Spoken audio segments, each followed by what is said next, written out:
लाख की बात में एक बार फिर आपका स्वागत है और अब बात करते हैं आतंकियों की साजिश की। गोलियां मारने से करोगे क्या? कितनों को मारोगे?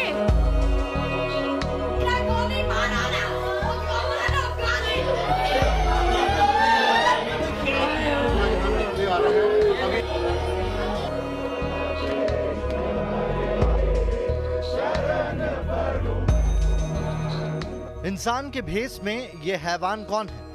खुद को मुजाहिद कहने वाले ये कैसे कातिल हैं? फेरी वाले, दवाई दुकान चलाने वाले, बच्चों को तालीम देने वालों का कत्ल करके इन्हें क्या हासिल होने वाला है? जम्मू कश्मीर में फिर आतंक का खूनी खेल, फिर कश्मीरियत का कत्ल हुआ है, फिर धरती की जन्नत को जख्मी करने की साजिश हो रही है। कश्मीर को फिर 90 के दौर में ले जाने का षड्यंत्र रचा जा रहा है। 5 दिन में 7 लोगों का मर्डर। सुरक्षा बलों से लड़ने की हिम्मत नहीं है, लिहाजा कायर दहशतगर्द आवाम की हत्या कर रहे हैं। कश्मीर में अमन और शांति से सरहद पार बैठे आतंक के आकाओं को खौफ पैदा हो चुका है। आम लोगों की हत्या के जरिए कश्मीरियत को लहूलुहान किया जा रहा है, लेकिन इन आतंकियों के खिलाफ कश्मीर के लोग एकजुट हैं। आखिर कब तक? कश्मीर की जनता यही सवाल पूछ रही है। कैंडल जलाकर लोगों को श्रद्धांजलि दी जा रही है। लाख की बात की खास पेशकश में कश्मीर में आतंकियों की साजिश की बात करेंगे। बने रहिए न्यूज नेशन के साथ। श्रीनगर में आज फिर दहशतगर्दों ने बड़ी साजिश को अंजाम दिया। श्रीनगर में 2 टीचर्स की गोली मारकर हत्या कर दी गई। मजहबी दीवार खड़ा करने के मकसद से इस हत्याकांड को अंजाम दिया गया है। And he is a soldier who will never die.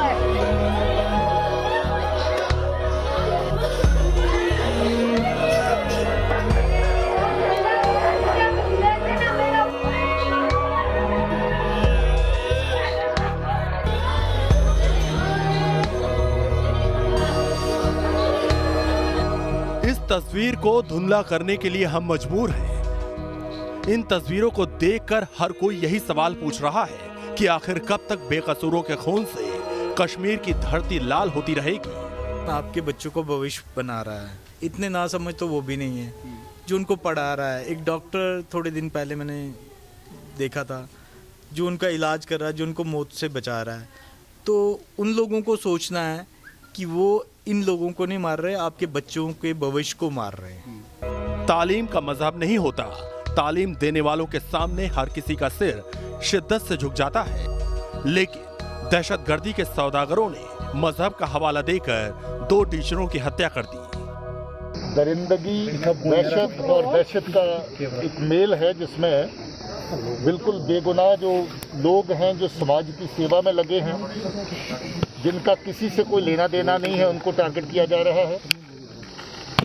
ये दहशत का माहौल पैदा करने के निशाने से इस तरह की कार्रवाई जो है और रंग देने के लिए ऐसी किलिंग्स को, ताकि आपसी भाईचारा जो जहां पर कश्मीर में आपस में लोगों का है उसको नुकसान पहुंचे, उसको ठेस पहुंचे। School principal Satinder Kaur, teacher Deepak Chand, ये 2 टीचर हैं जो कश्मीर के नौनिहालों का भाग्य संवारने में जुटे थे। लेकिन कश्मीर के दुश्मनों को इससे क्या मतलब? वो तो बच्चों के हाथों में किताबों की जगह पत्थर और बंदूक देखना चाहते हैं। यही वजह है कि इन दोनों टीचरों की हत्या कर दी गई। खबरों के मुताबिक प्रिंसिपल के ऑफिस में टीचर्स की मीटिंग चल रही थी और उसी दौरान आतंकी कमरे में घुस आए। आतंकियों ने मुस्लिम टीचर्स को अलग कर दिया और 2 गैर मुस्लिम टीचर्स को गोली मार दी। दोनों को गोली मारने के बाद आतंकी मौके से भाग गए। ईदगाह के संगम इलाके में बने गवर्नमेंट बॉयज स्कूल को आतंकियों ने अपना निशाना बनाया। स्कूल में आतंकियों के कायराना करतूत के निशान हर जगह बिखरे हैं। यही है वो स्पॉट जहाँ पे ये इंसिडेंट हुआ था और जैसे आप देख सकते हैं अभी भी जो है खून के धब्बे हैं वहाँ पे। 2 डेड बॉडीज़ के जो पहले फोटोग्राफ्स निकले थे बिल्कुल यहीं से निकले थे और उन्होंने जो है बाद में पुलिस ने जो अब है डेड बॉडीज़ ले गए हैं पोस्टमार्टम के लिए। दिल दहलाने वाले ये सीन है और सिविलियन किलिंग्स का जो एक स्पेट है, एक लगातार जो है सिविलियन किलिंग्स हमने देखी एक के बाद एक हो रही हैं। पिछले 10 दिन में जो है एक के बाद एक सिविलियन किलिंग्स का सिलसिला चल रहा है और इससे जो है काफ़ी डर और दहशत का माहौल फैल गया है। इस घटना के बाद से इलाके में दहशत पसर गया। सुरक्षा बलों ने फौरन इलाके में सर्च ऑपरेशन शुरू कर दिया। पीछे जो आप ये कमरा देख रहे हैं यही है कमरा प्रिंसिपल का। इनके हिसाब से यहाँ पहुंची इसी कमरे में थी जब बाहर थोड़ी अफरा तफरी हुई, बाहर आई और जैसे वो बाहर आई तो 2 से 3 मिलिटेंट जो ऑलरेडी यहाँ आ चुके थे उन्होंने सारे स्टाफ को जो है यहाँ जमा होने के लिए कहा। सारे स्टाफ का जो है मोबाइल भी लिए गए और उनके साथ साथ उनकी आइडेंटिफिकेशन भी हुई और जब उनको ये पता चला कि ये 2 वही लोग हैं जिनको टारगेट करने के लिए वो यहाँ आए हैं तो सिर्फ जो है कुछ ही सेकंड में उन्होंने जो है अपना पिस्टल्स निकाले और यहाँ पे उनको फायर किया। दोनों को जो है आप देख सकते हैं यही वो एग्जैक्ट लोकेशन है जहाँ पे वो खड़े थे और जहाँ पे उनको जो है गोली मारी गई और गोली इस तरीके से मारी गई कि कोई बचने की कोई गुंजाइश ना रहे। जम्मू कश्मीर में आतंकी लगातार आम लोगों को निशाना बना रहे हैं। अगर आंकड़ों की बात की जाए तो इस साल घाटी में आतंकी 25 आम लोगों की हत्या कर चुके हैं। मारे गए लोगों में 3 विदेशी नागरिक थे। सबसे ज्यादा 10 लोग श्रीनगर में मारे गए हैं। इस हत्याकांड की हर तरफ निंदा हो रही है। आतंक के खिलाफ आवाज उठाया जा रहा है। खुदारा कॉल स्पेड स्पेड, इस सांप को सांप बोलिए। ये हमारे माशरे को तकसीम करने निकले हैं, हमारे माशरे को बर्बाद करना निकले। पिछले 2-3 दिन से जिस प्रकार माइनॉरिटीज की हत्या की जा रही है, सिलेक्टिव किलिंग्स की जा रही है और इसको सहन किया जाना बिल्कुल गलत है। और केंद्र सरकार की तरफ से आज जैसे गृह मंत्रालय की तरफ से NSA की तरफ से ये बैठक बुलाई गई है, कड़े कदम उठाए जाएंगे और जल्द ही उन लोगों को मार गिराया जाएगा ताकि इस प्रकार की घटनाएं दोबारा ना हो। आतंकी जम्मू कश्मीर में कॉमन मैन को निशाना बना रहे हैं जो समाज की बेहतरी के लिए काम कर रहा है, जो जम्मू कश्मीर को अमन की राह पर ले जाने के लिए काम कर रहा है। आतंकी उनको टारगेट कर रहे हैं।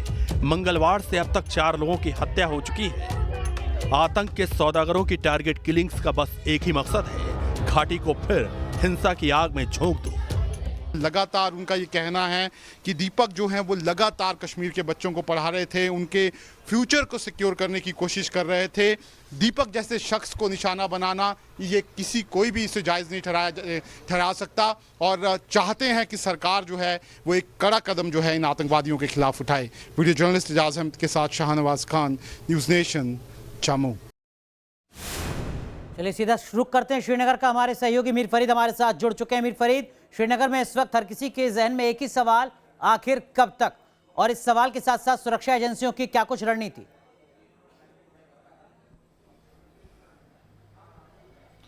जी बिल्कुल, दिल दहलाने वाली ये घटना है और इसकी जो है सब लोग कंडेमनेशन कर रहे हैं। किसी भी वॉक ऑफ लाइफ से आप ले लें, सोशल मीडिया देख लें, हर कोई इसको कंडेम कर रहा है क्योंकि जिस तरीके से इनको मारा है। और एक टीचर, 2 टीचर जिनका किसी के साथ कोई ताल्लुक नहीं था, अपना काम कर रहे थे, मुस्तकबिल जो है बच्चों का बना रहे थे, उनका फ्यूचर बना रहे थे, उनको इस तरीके से मारना बिल्कुल कोई एक्सेप्ट नहीं कर रहा है। वहीं दूसरी ओर जैसे आपने कहा, सुरक्षा जो है एक बहुत बड़ा जो है एक सवालिया निशान लग गया है उस पर।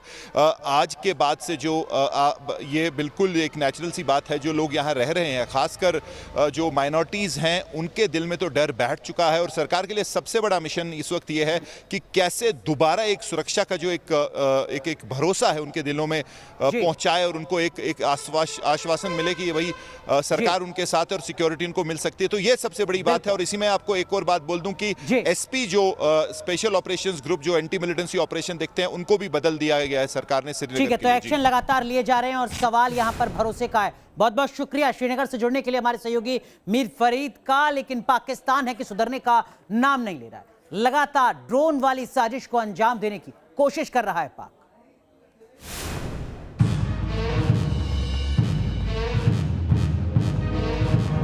जम्मू कश्मीर में आतंकियों की कायराना करतूत जारी है। श्रीनगर में 2 शिक्षकों को बुज़दिल आतंकियों ने गोली मार दी। गैर दहशतगर्दों की यह करतूत घाटी में आतंकियों की नई रणनीति का सबूत है, जिसमें वो टारगेट किलिंग को अंजाम दे रहे हैं। श्रीनगर में 2 शिक्षकों की हत्या और BSF की तरफ से सांबा बॉर्डर से हथियारों के जखीरे की बरामदगी ISI की बड़ी साजिश को बेनकाब कर रही है। 4 पिस्टल, 8 पिस्टल मैगजीन और 232 राउंड कारतूस। हथियारों का यह जखीरा BSF ने अपनी कार्रवाई में जब्त किया है। इन हथियारों का सीधा लिंक पाकिस्तान से जुड़ रहा है। 4 पिस्टल्स जो हैं वो यहाँ पर BSF ने यहाँ पर बरामद की हैं। साथ ही साथ 8 मैगजीन्स जो हैं वो भी यहाँ पर बरामद की है। लेकिन खास तौर पर आप देख सकते हैं कि ये जो बैग बरामद किया है ये पाकिस्तान के शकरगढ़ का है और उसी बैग में ये हथियार डालकर जो हैं वो यहाँ पर भेजने की कोशिश की जा रही थी। साफ है कि पाकिस्तान और उसकी नापाक एजेंसी आईएसआई घाटी में टारगेट किलिंग के लिए छोटे हथियारों की लगातार सप्लाई की साजिश को अंजाम दे रही है। लेकिन आतंकी अपनी रणनीति को चाहे जैसे बदलें, जो भी साजिश रचे हिंद के वीरों के आगे उनकी हर चाल नाकाम होगी, ध्वस्त होगी। पाकिस्तान लगातार बॉर्डर पार से साजिशें रच रहा है।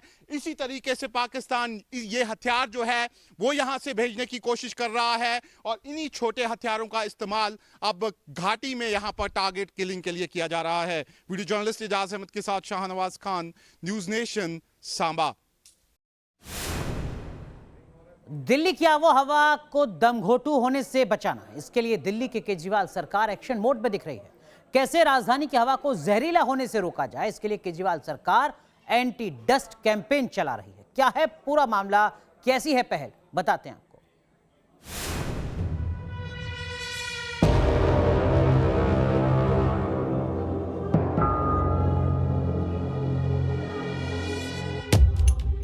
सर्दियों में जहरीली धुंध से दिल्ली के आसमान को बचाना है। गिरते तापमान के साथ राजधानी की आबोहवा में आने वाले स्मॉग के जहर को कैसे रोकना है, इस मिशन पर दिल्ली की केजरीवाल सरकार एक्शन के मोड में दिख रही है। इसी के तहत दिल्ली सरकार के परिवहन मंत्री गोपाल राय अलग अलग विभागों की 31 टीमों के साथ सड़क पर उतरे। जब गोपाल राय मथुरा रोड की अंडरपास साइट पर पहुंचे तो वहां प्रदूषण को लेकर काफी लापरवाही दिखी। ग्राउंड पर क्या हालात हैं, जो कंस्ट्रक्शन साइट से धुआं होता है उसको लेकर जो प्रदूषण होता है, जिस तरीके की पूरा अगर कहा जाए तो आप देख सकते हैं ये कंस्ट्रक्शन साइट है। यहाँ क्या हाल है, जो एंटी स्मोक गन है उसका निरीक्षण करने के लिए खुद पर्यावरण मंत्री पहुंचे हैं और क्या हालात है आप देख सकते हैं। टैंकी जो है वो उल्टी पड़ी हुई है और स्मोक गन के जो पाइप के कनेक्शन है वो कहीं दूर दूर नजर आ रहे हैं। कंस्ट्रक्शन साइट पर लापरवाही देखकर गोपाल राय ने वहां मौजूद अधिकारियों को फटकार लगाई और नोटिस भी जारी किया। सभी एजेंसियों को पहले से अलर्ट कर दिया गया था कि इस तरह के कोई लापरवाही न करें और हमें ये सूचना मिली थी कि यहाँ पर जो टनल बनाने का काम L&T के द्वारा किया जा रहा है वहाँ पर काफ़ी सीरियस उल्लंघन हो रहा है। अभी उनके अधिकारियों को बुला रहे हैं और एक बार उनसे बात करने के बाद फिर डिसीजन अभी लेंगे। इस समय दिल्ली सरकार की सबसे बड़ी चिंता है राजधानी के आसमान पर छा रहा स्मॉग, जो वक्त बीतने के साथ और गहरा होता जाएगा। इसलिए केजरीवाल सरकार ने दिल्ली में एंटी डस्ट कैंपेन चलाया है। 31 टीमें अभी उतारी गई हैं। 500 टीमें जो हैं वो पीयूसी का भी निरीक्षण करेंगी, यानी कि अभियान जो है वो सघन तरीके से चलाया जाएगा और शायद उसकी जरूरत भी दिल्ली में बहुत ज्यादा है। वीडियो जर्नलिस्ट अमित माचो के साथ Mohit Bakshi, news nation, Delhi. Electric की बात में वक्त एक छोटे से ब्रेक का, लेकिन उससे पहले बात देश की बहस की, जिसके लिए आज जो मुद्दा आपने चुना है वो मुद्दा है कश्मीर की शांति से बौखलाए आतंकी कैसे फैला रहे हैं दहशत। इसी मुद्दे पर देश की बहस रात 8:30 बजे दीपक चौरसिया।